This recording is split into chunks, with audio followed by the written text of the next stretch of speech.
여러분, 똑같은 바다라도 바다를 바라보는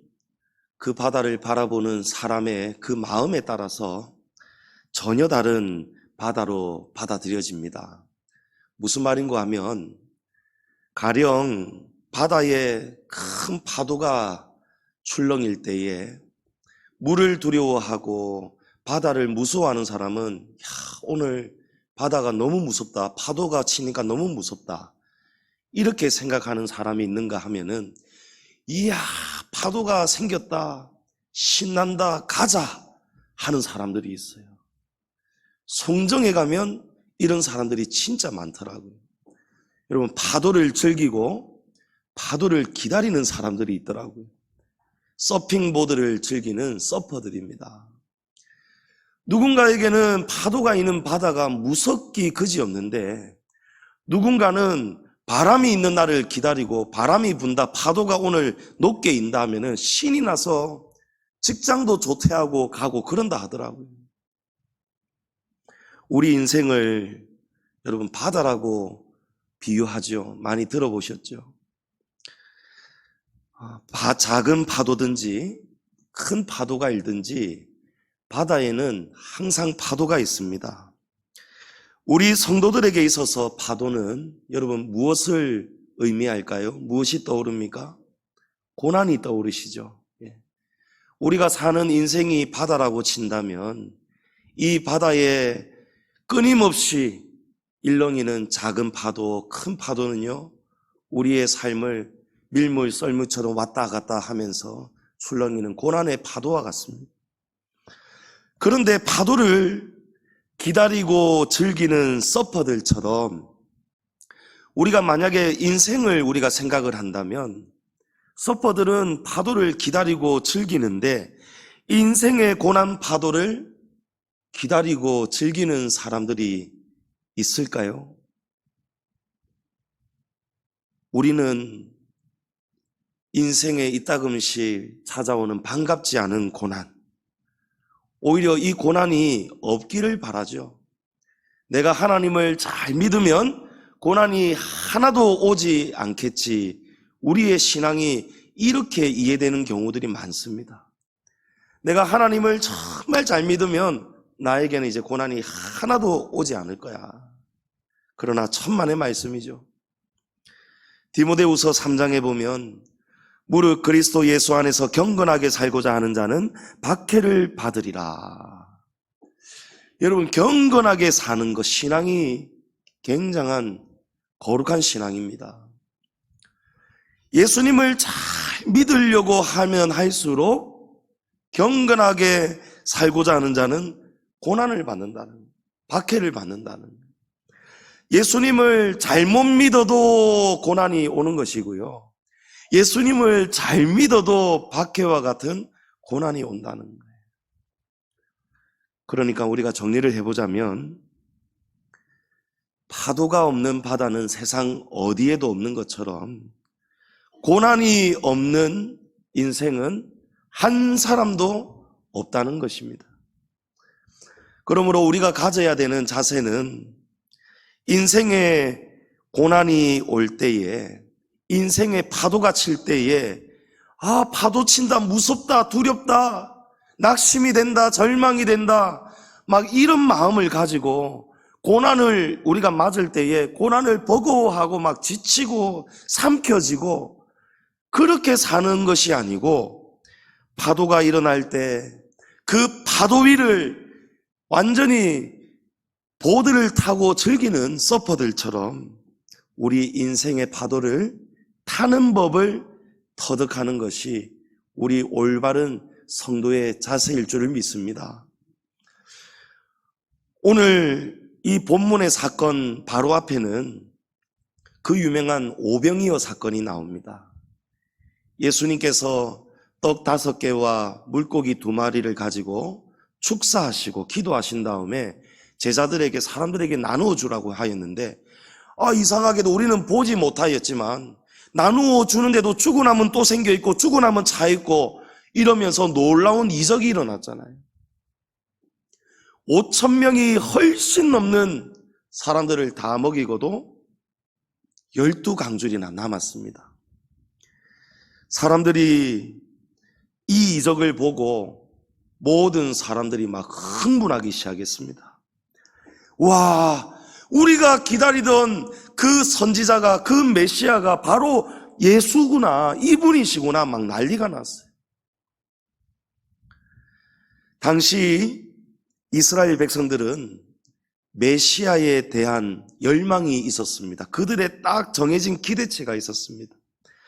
그들이 간절히 바라는 메시아는요, 지금 로마의 압제에서 자신들을 구원해내고 해방시키고 또 모든 어려운, 먹고 살기 어려운 민생고를 해결해주는 그런 메시아, 다시 말해서 정치적인 메시아를 그들은 그림을 그리며 기다리고 있었습니다. 그런데 예수님께서 오병이어의 기적을 가지고 민생고를 해결해 주시니까, 그들의 굶주림을 해결해 주시니까 뚝딱 그냥 기도하시고 나누어 주라 하니까 막 수천 명이 먹고도 남으니까요, 신이 난 거예요. 야, 이제 우리는 끝났다. 로마도 끝났고 우리는 해방되었고 이제 먹고 사는 걱정 끝났다. 저 예수님을 우리의 임금으로 모셔야 된다. 예수님을 왕으로 추대하기 시작하는 거예요. 그러나 예수님은 정치적인 메시아가 아니시죠. 예수님은 죄와 사망의 그 사슬에 매여서 영원 멸망길로 가고 있는 우리를 불쌍히 여기셔서 우리를 구원해 주시려고 십자가의 고난당해 죽으심으로 우리를 구원해 주실 영적인 메시아로 예수님은 오셨던 것입니다. 그런데 사람들이 예수님을 가만두지 않으려고 하는 거예요. 같은 사건이 기록되어 있는 사복음서에 이 오병이어 사건이 다 기록이 되어 있거든요. 요한복음 6장에는 보면요, 예수님께서 지금 예수님을 억지로 붙들어 임금으로 삼으려는 줄을 예수님이 아셨다고 합니다. 그래서 예수님께서 제자들을 급히 재촉을 하셔서 너희는 먼저 갈릴리를 건너서 배를 타고 가 있어라. 그러고는 예수님은 몸을 급히 숨기셔서 산에 기도하러 가셨어요. 그래서 지금 제자들이 예수님 없이 제자들만 배를 타고 가고 있었던 것이죠. 그런데 이 배를 타고 갈릴리 바다를 항해하던 중에 오늘 말씀에 어떤 일이 일어납니까? 24절에 배가 이미 육지에서 술이나 떠나서 바람이 거스름으로 물결로 말미암아 고난을 당하더라. 여러분, 예수님의 제자들이 배를 타고 갈릴리 바다를, 사실은 호수죠. 호수지만 너무너무 크기 때문에 이걸 바다라고도 불렀습니다. 이 갈릴리를 배를 타고 가고 있는데 갑자기 무서운 강풍이 부는 거예요. 이 강풍이 역풍이 되면서 파도가 치면서 배가 나가지를 못하고 지금 굉장히 무서운 고난을 당하고 있었다는 거예요. 여러분, 사람들이, 선장도 그렇고 배를 타려는 사람들도 그렇고, 여러분 아무 때나 배를 절대 띄우지 않겠죠. 오늘날에는 기상청이 있습니다. 물론 기상청도 예보를 정확하게 예측하지 않죠. 기상청 직원들이 날을 잡아서, 좋은 날을 잡아서 야외를 가는데 비가 왔다는 소리도 들리지 않습니까? 또 오늘날은 기상예보청이 아니고 중계청이다 이렇게 할 만큼 잘 모르는 경우가 많아요. 하지만 전체적인 이 기상기후는 충분히 가늠해 볼 수가 있잖아요. 옛날 사람들도 마찬가지예요. 옛날 사람들은 하늘을 보고 별을 보고 바람을 보고 계절을 보고 또 지나온 과거의 이력들을 꼼꼼히 기록하면서 그렇게 배를 띄우고 항해를 했단 말입니다. 특별히 예수님의 제자들 중에 베드로와 안드레, 야고보와 요한은요, 이 지금 항해하고 있는 이 바다의 전문가들이에요. 예수님의 제자가 되기 전에 전직 어부들이에요. 이 바다 기상 상태를 누구보다 더 잘 보고 예측하는 전문가들이에요. 그러니까 그냥 배에 오른 것이 아니고 이 항해가 난항이 되는 것이 아니고 순항이 될 법하니까 선장도 배를 띄운 것이고 제자들도 배에 오른 것입니다. 그런데 예기치 못한 광풍이 생기면서 이 파도가 일면서 지금 심한 고난을 당하게 된 거예요. 마치 이 모습이 우리의 인생과도 닮았지 않습니까? 우리 인생도 예측이 안 되잖아요. 순항이 될 줄 알았는데 갑자기 광풍이 붑니다. 역풍이 붑니다. 큰 파도가 일렁입니다. 배가 뒤집어질 것 같습니다. 심한 고난을 당합니다. 이제 좀 살만한 것 같은데, 평안해진 것 같은데, 이대로만 살면 좋겠다 할 만큼 이제 좀 내려놓고 싶은데 어느 날 갑자기 예기치 못한 풍파가 찾아오잖아요. 가정에도 그렇고 교회에도 그렇고 장사할 때도 그렇고 직장에도 그렇고 이웃과의 관계도 그렇고 예기치 못한 일에 말리면서 사기를 당하기도 하고 손해를 보기도 하고 갑자기 몸을 다치게 되기도 하고 여기저기서 사건 사고가 일어나고 지금 하와이 여러분 뉴스 보셔서 아시잖아요. 수십 명이 지금 사망을 했지 않습니까? 여행 갔던 여행객들 여권이고 지갑이고 옷이며 전부 다 타버렸어요. 가족이 이 화재로 가족을 잃은 사람들도 있잖아요. 여러분 살만하니까 하와이 여행 간 거 아니겠어요? 특별한 일로 가족들 오랫동안 십몇 년 동안 예를 든다면 가족들 돈 모아가지고 이제 아버지 어머니 팔순 칠순 좋은 날 해가지고 가족들 여행 가고 이런 사람들도 많았을 거예요. 좋은 날 좋은 일기를 딱 잡아서 갔는데 세상에 불이 날 줄 누가 알았겠습니까? 지금 하와이가 얼마나 울고 있겠습니까? 그래서 오늘 본문은 우리에게 뭔가를 교훈을 하고 있는데 무엇을 교훈하느냐? 파도치는 무서운 바다를 예기치 못하게 제자들이 잘 가고 있다가 우리 인생처럼 어느 날은 잘 풀리고 이제는 끝난 줄 알았는데 또 예기치 못한 고난의 파도가 일렁일 때에 오늘 본문에는 보면 그 무서운 바다를 걷는 사람이 있고 또 빠지는 사람의 모습, 이 두 가지의 모습을 우리에게 비춰주고 있습니다. 바로 베드로가 이 두 가지의 모습을 동시에 우리에게 사건을 통해 보여주고 있습니다. 베드로가 처음에는 파도를 겁내지 않고 바다 위를 용감하게 걸어갔습니다. 그런데 나중에는 바람 소리에 겁이 나서 겁을 먹는 순간 한순간에 걷던 바다에서 그대로 빠지고 말았어요. 25절에 밤 사경에 예수님께서 바다 위를 걸어 제자들에게 오셨습니다. 여러분 여기 밤 사경이라 하면은 이 성경의 시간은 1경부터 6경까지 이렇게 시간을 구분하고 있는데 이 사경은 새벽 3시부터 새벽 6시까지 그 사이의 시간을 말하고 있습니다. 그러니까 가장 캄캄한 시간이죠. 가장 어두운 시간에 가장 깊은 새벽에 그 시각에 제자들은 항해 중에 큰 파도를 만나서 중리 산이 한참 고난을 당하고 있는데 그때 예수님이 그 시간에 세상에 갈릴리 바다 위를 걸어서 제자들에게 찾아오신 거예요. 그런데 제자들은 예수님인 줄을 모르고 있잖아요. 26절에 제자들이 그 모습을 보고 유령인 줄 알고 깜짝 놀라 무서워 소리를 질렀습니다. 당연합니다. 바람 소리, 파도 소리가 무섭게 지금 치고 있는데 그 캄캄한 시간, 사경에 그것도 바다 한가운데에 사람 같은 형체가 저 멀리서 물 위를 걸어오니 여러분 얼마나 깜짝 놀랐겠습니까? 당연히 귀신인 줄 알았겠죠.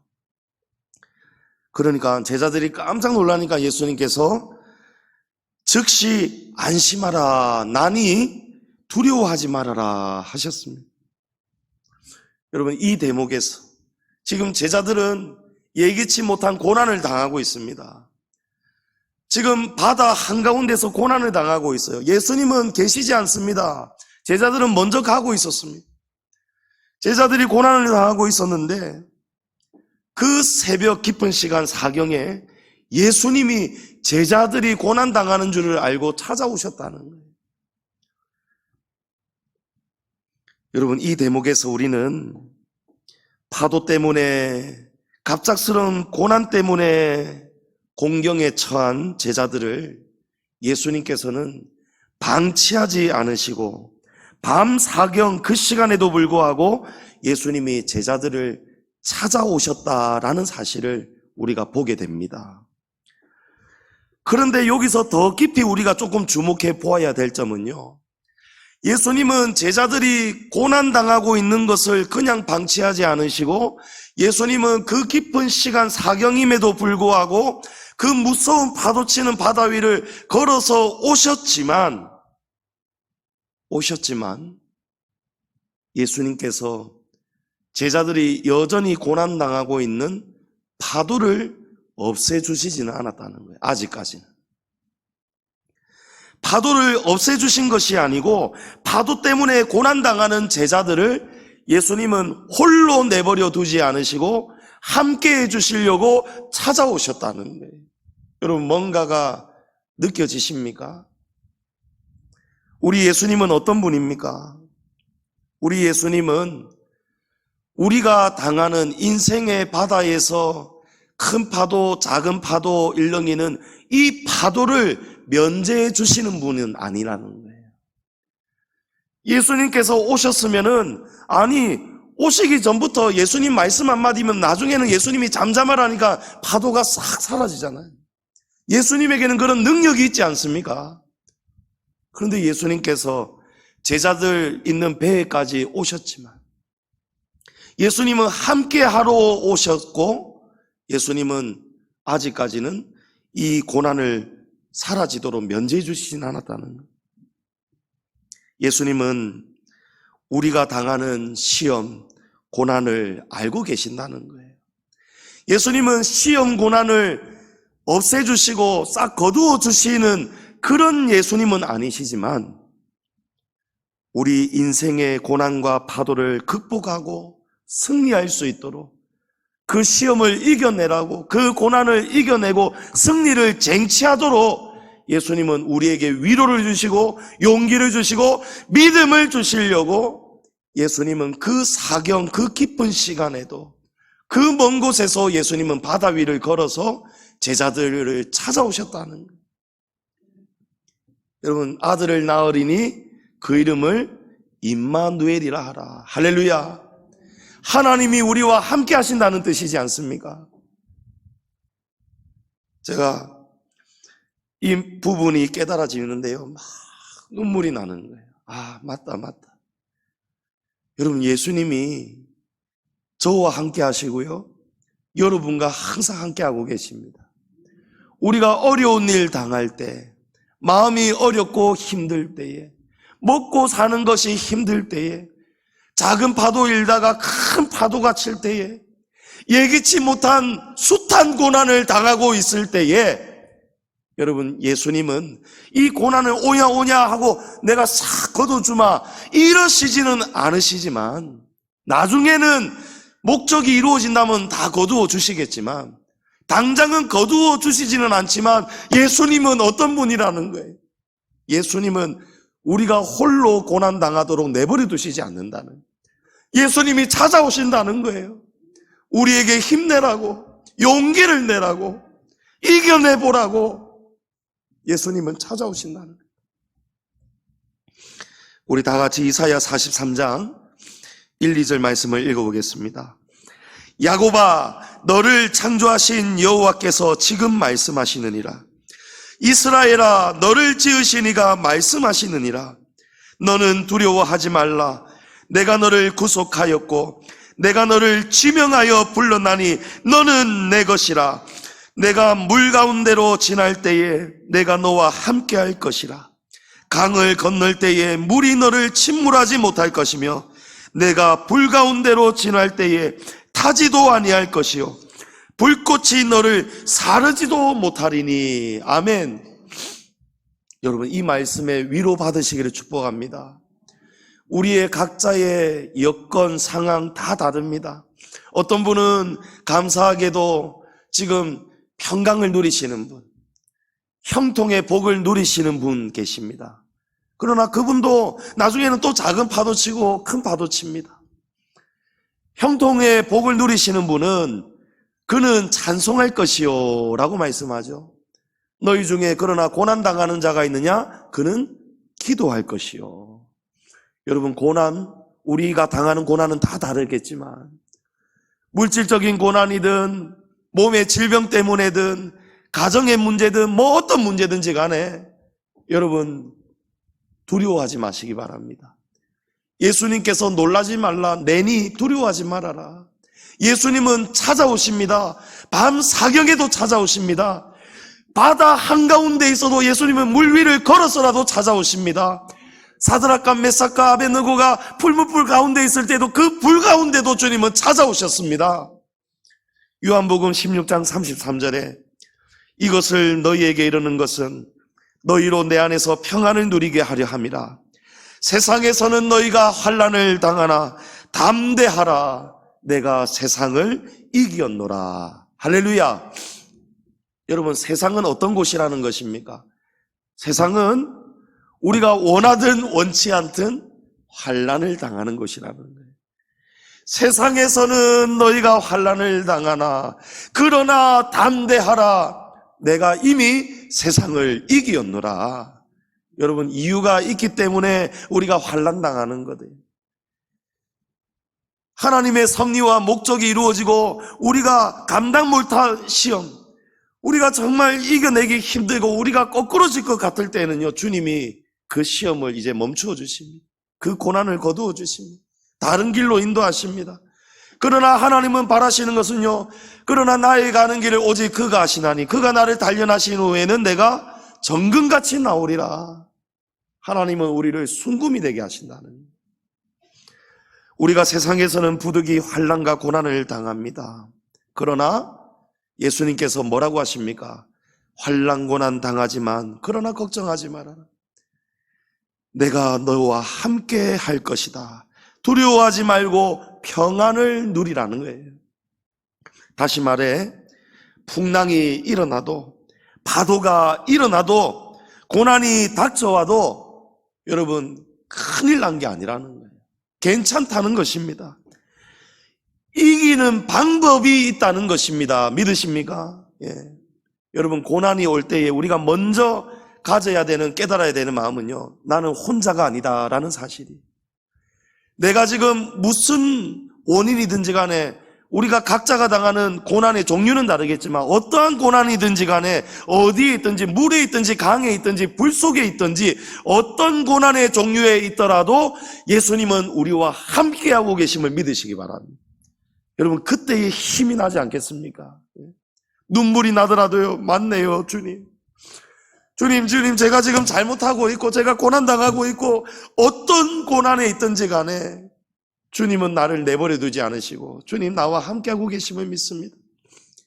제가 어제 준비를 하면서 이제 또 생각을 하니까요, 정말 예수님은 놀라운 능력의 주님이십니다.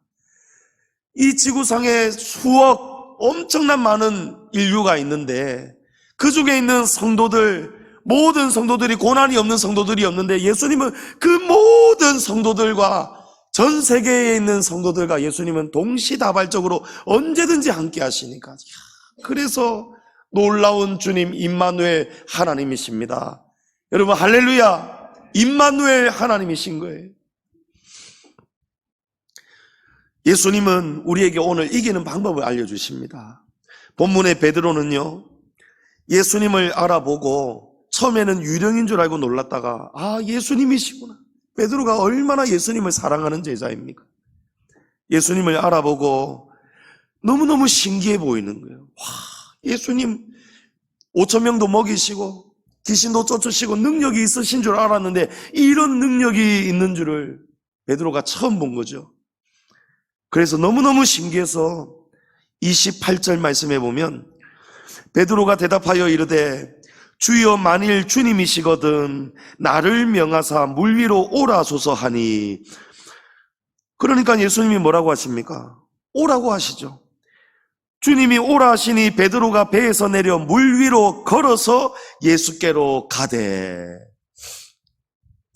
주님이 그래 베드로야, 네가 나를 정말 믿는다면, 너 안에 나를 믿는 믿음이 있다면 너도 걸을 수 있을 것이다. 한번 배에서 내려보거라. 여러분, 지금 베드로가 어떤 바다로 지금 뛰어듭니까? 여전히 역풍이 불고 있고 파도가 치고 있는 무서운 바다를 지금 베드로는 배에서 내려다보고 있었어요. 그런데 베드로에게 믿음이 딱 생긴 거예요. 정말 능력의 예수님, 정말 예수님이 맞다면 저도 걸을 수 있도록 주님 제게도 능력을 더 입혀주십시오. 이렇게 베드로가 믿음으로 주께 기도하니까 주님이 그래 네가 나를 믿는다면 너도 할 수 있다. 내려와 보거라, 걸어 보거라, 와 보거라 하니까 베드로가 그 무서운 바다로 내려갔다는 거예요. 그 고난 속으로 베드로가 들어갔다는, 그 고난을 무서워하다가 이제는 고난을 딛고 베드로가 걷기 시작했다는 거예요. 여러분, 이거 보통 믿음 아닙니다. 사실은요, 진짜 보통 믿음 아닙니다. 저기 청사포에 가면은 그걸 뭐라고 합니까? 스카이워크라고 합니까? 바닷가 수십 미터 높이에 무슨 난간, 큰 길다란 난간 설치해가지고 투명 유리를 설치를 해가지고 여러분 버선 신고 들어가는 거 다 해보셨을 거 아니에요.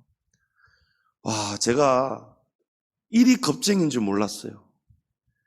나이가 들면 나이가 들수록 높은 데가 겁이 나기 시작하는 거예요.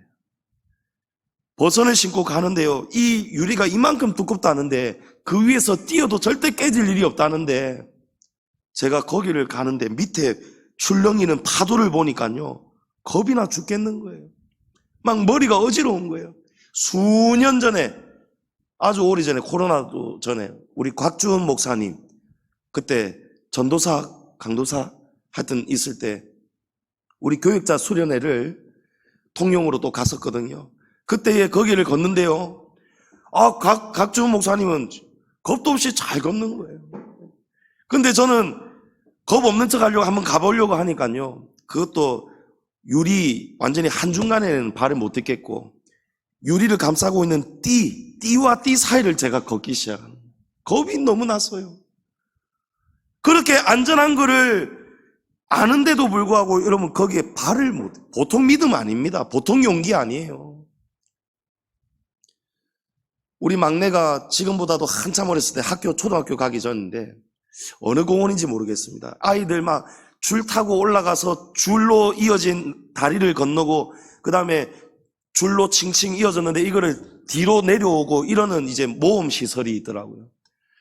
언니 오빠야가 신나게 하니까 자기도 처음에는 할 줄 알고 잘할 줄 알고 신나게 따라갔는데 나중에 내려오는데 와서는 딱 아가 얼음이 딱 돼버렸어요. 내려오다가 달달달달 떨고 있는 거예요. 올라가지도 못하고 내려오지도 못하고. 그래갖고 한참을 보는데 막 좀 그만 내려온나 기다리고 있는데 막 이제 안 되니까 아빠가 이제 데리러 올라간 거예요. 아빠가 가고 유미 아빠 믿고 온나 나라 이러니까 아가 안 놓는 거예요. 겁이 나가지고 내 믿어라 하는데도 못 낳는 거예요. 여러분, 쉬운 일 아닙니다. 그 무서운 바다 속에 뛰어들어서 걸어보겠다는 믿음, 쉬운 믿음 아닌 거예요. 여러분, 얼마나 베드로가 지금 놀라운 일을 하고 있습니까? 예수님이 오라 하실 때에 베드로가 믿음이 있었기 때문이죠. 그리고 예수님을 믿으니까 예수님이 걸으라고 할 때 온나 걸어라 할 때에 베드로가 그대로 순종이 행함으로 나타났어요. 배에서 내려왔고 바다 위에 빠지지 않고 서게 될 것을 믿고 베드로가 믿음이 순종이 되고 행함으로 나타났다. 여러분, 이것이 믿음의 공식입니다. 기적이 일어나고 역사가 일어나는 믿음의 공식이 바로 이것입니다. 믿음이 그대로 역사하려면요 순종이 나와야 되고 이 순종이 행함으로 나타나야 된다는, 그럴 때에 베드로가 물 위를 걷게 되었습니다. 그런데 그 다음은 갑자기 어떤 일이 벌어집니까? 잘 걷던 베드로가 바다 위를 걷다가 갑자기 한순간에 빠져버리죠. 30절에 바람을 보고 무서워 빠져가는지라 소리질러 이르되 주여 나를 구원하소서. 여러분, 베드로가 바다 위를 분명히 걸었는데 얼마 지나지 않아서 베드로가 빠져버리고 말았다. 성도님 여러분, 베드로가 고난의 파도를 이기고 바다 위를 걸은 것도 무엇 때문입니까? 믿음 때문이죠. 믿음 때문이에요. 자, 그런데 이어서 바다에 빠진 것도 무엇에 문제가 있기 때문입니까? 믿음에 문제가 있기 때문에. 바다 위를, 파도 위를 걷는 사람이 되느냐, 빠지는 사람이 되느냐, 여러분 어디에 달려 있습니까? 믿음에 달려 있어요. 고난을 이기고 시험을 이기고 믿음의 길을 잘 걸어가다가도 우리가 순간 두려워하고 의심하면은요, 내가 빠지지는 않을까? 내가 지금 잘 걷고 있는데 빠지지는 않을까? 또 베드로가 무엇을 쳐다봤어요? 바람을 보고는 무서움에 빠지는 거예요. 한순간에 그러면 우리의 믿음에 문제가 생긴다는 거예요. 이 대목이 또 중요합니다. 베드로는 이미 빠졌습니다. 그렇죠? 베드로는 빠졌지만 빠진 베드로에게서 우리가 또 한 가지를 또 우리가 배워야 되는 거예요. 베드로가 빠지자마자 어떻게 합니까? 잘 믿고 가다가 의심하고 빠졌을 때에 바람을 보고 무서워 빠져가는지라, 그때 베드로가 맞아 소리 질러 이르되 주여 나를 구원하소서. 여러분, 베드로가 예수님께 나를 좀 건져달라고 살려달라고 소리를 쳤다는 거예요. 우리로 치면 베드로가 무엇을 한 것입니까? 기도한 거예요. 잘 믿다가, 그죠? 우리 믿음이 항상 잘 믿고 잘 살고 승리하면 얼마나 좋겠습니까? 그런데 모태신앙부터 죽을 때까지 항상 신앙에 흔들림이 없고 문제가 없고 항상 승리하는 법 잘 없습니다. 누구든지 선줄로 알았거든 넘어질까 조심하라고 했습니다. 완벽하게 서는 사람 없다는 것이죠. 언제든지 넘어질 수 있으니까 조심하라는 말씀이죠. 믿음으로 바다 위를 잘 걷다가도, 승리하다가도, 이 시험도 이기고 이 고난도 이기고 다 이기다가도 그럼에도 불구하고 한순간에 빠지는 수가 있다는 거예요.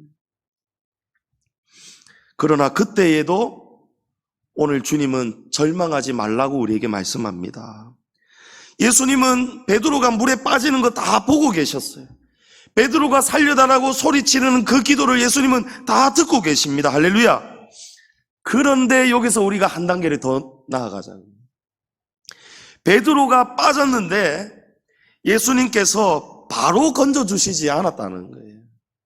베드로는 빠졌지만, 빠지는 것을 예수님은 이미 보셨지만 예수님께서 아이고 하면서 예수님이 바로 건져주시지는 않았다는 거예요. 언제 건져주셨습니까?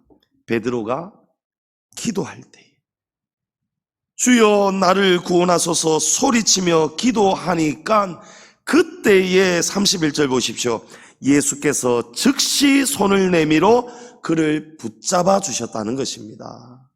성도님 여러분, 믿음 생활 잘 하시다가 이 바다 위를 걸을 만큼 그런 귀한 믿음 생활을 잘 하시다가 우리가 어느 순간이 되면은요, 지금 나와는 상관이 없는 고난 같지만, 시험 같지만, 여러분 누구에게든지요, 이 바다에 빠질 만한 어려운 때, 흔들리는 때 언제든지 생길 수가 있습니다. 실수할 수도 있습니다. 믿음으로 100% 살아왔지만 어느 한순간에 믿음에 문제가 생길 수도 있어요. 베드로처럼 다른 문제 때문에 다른 것을 보는 바람에 두려움이 들어오면서 의심하게 되면서, 그러면서 하나님 손, 예수님의 능력의 예수님 바라보다가 잠시 우리가 놓아버릴 수 있어요. 하지만 그때에도 우리가 두려워할 필요 없어요. 절망할 필요가 없다는 것입니다. 그때에 우리가 어떻게 하면 됩니까? 베드로처럼 빨리 예수님께 소리치면 되는 거예요. 예수님 나 빠졌습니다. 나를 좀 건져 주십시오. 기도하니까 예수님께서 즉시로 예수님이 손을 내밀어 베드로를 건져 주셨다는 것입니다. 베드로가 위기 때에 부르짖고 소리칠 때 주님이 건져 주신 것처럼 우리 성도님 여러분, 어떠한 위기든지 기도하시기를 축복합니다. 시편 34편은 다윗이 숱한 고난을 당하면서 하나님을 경험했던 고백입니다. 34편 15절에 여호와의 눈은 의인을 향하시고 그의 귀는 그들의 부르짖음에 기울이시는도다. 17절에 의인이 부르짖음에 여호와께서 들으시고 그들의 모든 환난에서 건지셨도다. 아멘. 여러분, 부르짖으면 주님이 건져주실 줄을 믿습니다. 믿음대로 될 줄을 믿습니다. 예수님은 베드로를 건져주신 다음에 왜 베드로가 걷다가 실패하였는지 빠졌는지 그 이유를 가르쳐 주십니다. 31절에 예수께서 즉시 손을 내밀어 그를 붙잡으시며 이르시되 믿음이 작은 자여 왜 의심하였느냐. 여러분, 예수님께서 두 가지의 문제를 지적하셨어요. 믿음이 작아졌다는 거예요. 신앙생활이 뜨거웠던 신앙생활이 식어졌다는 거예요. 큰 믿음을 가졌는데 이 믿음이 작아졌다는 거예요. 여러분, 고무보트 타고 가는데 바람이 조금씩 빠져가요. 여러분, 어떻게 해야 되겠습니까? 바람을 다시 집어넣어야죠. 풍선 응원하는 것도 마찬가지죠. 막 치다가 바람이 빠지면 우리가 또 불어넣잖아요. 우리의 신앙도 마찬가지. 믿음이 항상 그대로 빵빵할 것 같습니까, 여러분? 그렇지가 않아요. 방언을 받아도 성령을 받아도요, 이 믿음 다 잃어버리는 사람 제가 분명히 보았습니다. 하나님을 버리고 다른 종교로, 옛날 종교로 돌아가는 사람 보았습니다, 제가요. 믿음이 항상 그대로 가만히 있지가 않습니다. 여러분, 믿음을 유지하시고 가만히 그냥 이대로만 두시는 것이 아니고 뜨거운 믿음 가지기를 축복합니다. 라오디게아 교회 이야기 여러분 얼마 전에 나눴잖아요. 하나님은 뜨겁지 않은 거를, 미지근한 신앙은 토하여 내치신다는 거예요. 여러분, 뜨거운 신앙 되셔야 되는 거예요. 베드로가 뜨거운 믿음이, 예수님을 확실하게 믿었던 믿음이 지금 뭔가 때문에 작아졌다는 거예요. 무엇으로부터 작아졌습니까? 의심. 왜 의심하였느냐? 베드로가 믿음이 작아지고 의심하였기 때문에 문제가 생긴 거예요. 빠지게 된 것입니다. 베드로의 믿음이 왜 작아지고 의심이 갑자기 들어왔을까요? 여러분, 오늘 말씀해 보면요, 베드로가 바람을 보았다는 거예요. 30절에 보면 베드로가 바람을 보고 무서워 빠져가는지라. 여러분, 고난을 이기고 파도를 이기고 바다를 걷는 성도 되기를 원하십니까? 여러분, 이기는 자 되기를 원하십니까? 그러면 우리가 무엇을 바라봐야 될까요? 히브리서 12장 2절에 믿음의 주여 또 온전하게 하시는 이인 예수를 바라보자. 할렐루야. 여러분, 베드로가 처음에는 누구를 바라보았습니까? 예수님 바라봤어요. 능력의 예수님, 바다 위에 걷고 계신 예수님을 바라봤어요.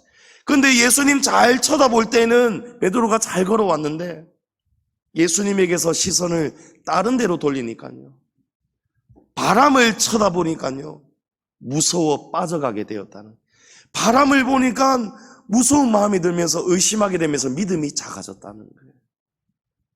성도님 여러분, 믿음은 무엇을 바라보느냐에 따라서 결과가 달라진다는 것을 기억하시기 바랍니다.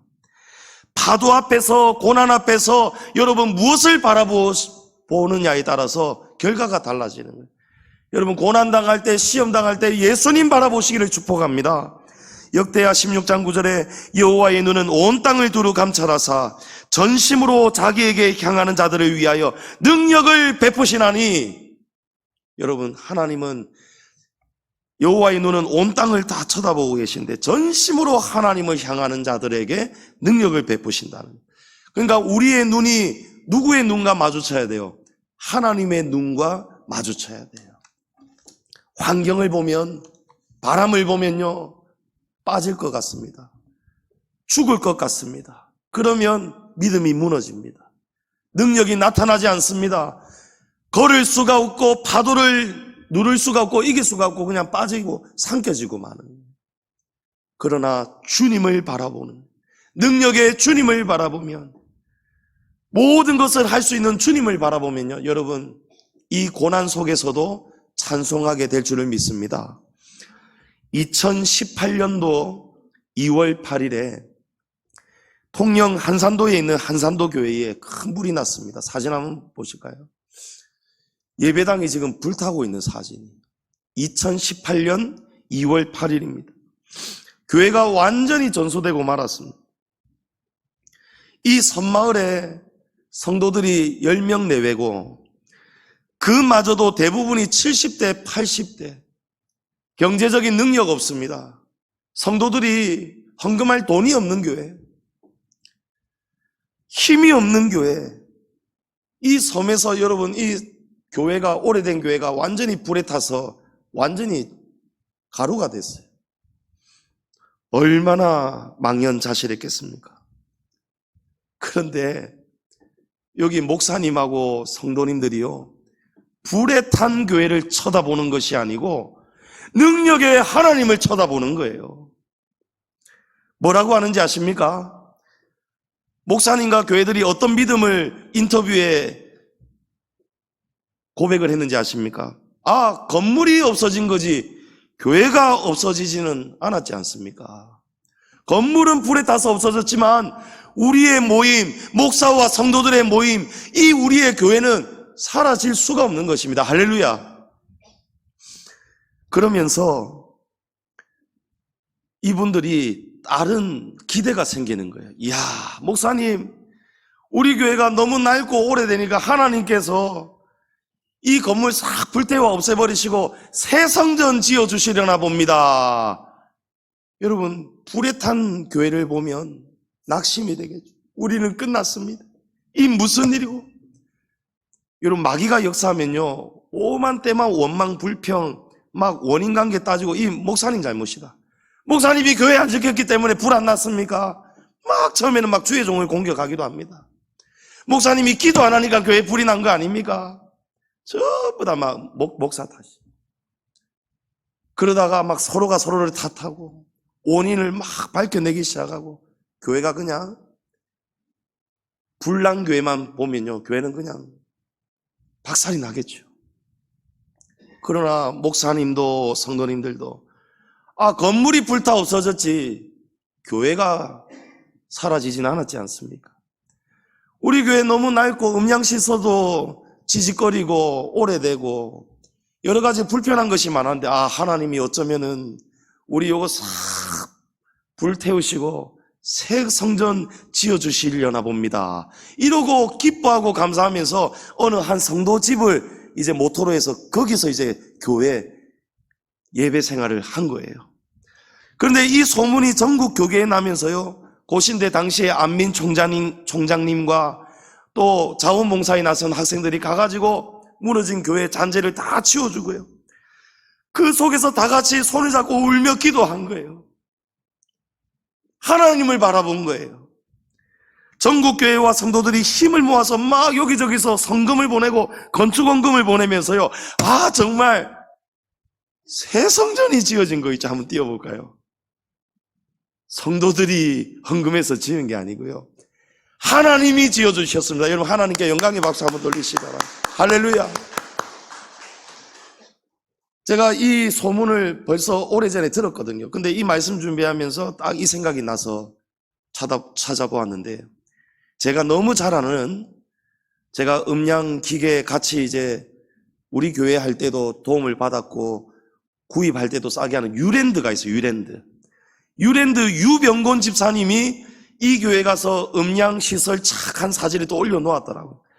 아, 이전에는 교회가 낡고 남루하고 불편함이 많고 스피커가 치직거리고 이랬는데, 아, 교회가 홀라당 불타고 나니까요, 하나님이 새 건물도 지어줘. 부산에 있는 음량, 교회 음량 우수 업체 유랜드 유집사님이 가가지고 음량 시공 싹 다 했다는 거예요. 할렐루야.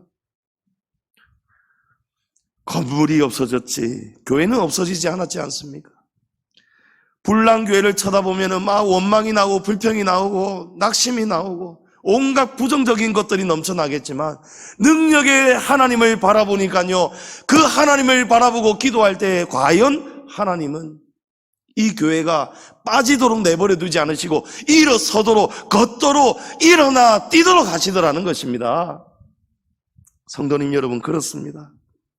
우리 앞에 어떤 고난의 파도가 와도 저와 여러분이 같은 바다라도 우리가 무슨 생각으로 그 파도를 바라보느냐에 따라서 우리 믿음의 결과가 달라지는데, 베드로처럼 예수님만 바라보고 인생의 파도를 걷는 성도 되시기를 축복합니다.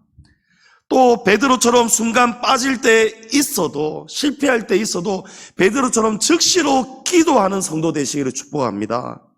여러분, 정말 어려운 시대입니다. 교회들마다 사정들이 다 어려운 시대예요. 신학교도 지금 위기입니다. 제가 오늘 오전에 공문이 온 거를 오전사님한테 또 보여주고 읽어줬어요. 신학대학원에서 공문이 또 왔어요. 신대원 지원자가 2013년까지는 209명이었는데 합격자가 아니고 지원자입니다, 여러분. 원래 저 때까지만 해도 입학 정원이 120명이었거든요. 그런데 올해 입시할 때의 지원자가 60명이었답니다. 60명. 합격자가 아니고 지원자가. 그렇다고 지원한다고 여러분 신대원이 다 받으면 어떻게 되겠습니까? 그 중에 이상한 사람이 있거나 잘못된 신앙이 있거나 어쨌든 가려내야 될 거 아니에요. 정말 히브리어, 헬라어를 학습할 수가 있고 바르게 옳게 진리를 분별해서 가르칠 수 있는 그런 목회자를 양성하고 길러야 되니까 아무나 저요 한다고 뽑으면 안 되잖아요. 그런데 지금 그런 분별을 할 수가 없는 시대가 되었어요.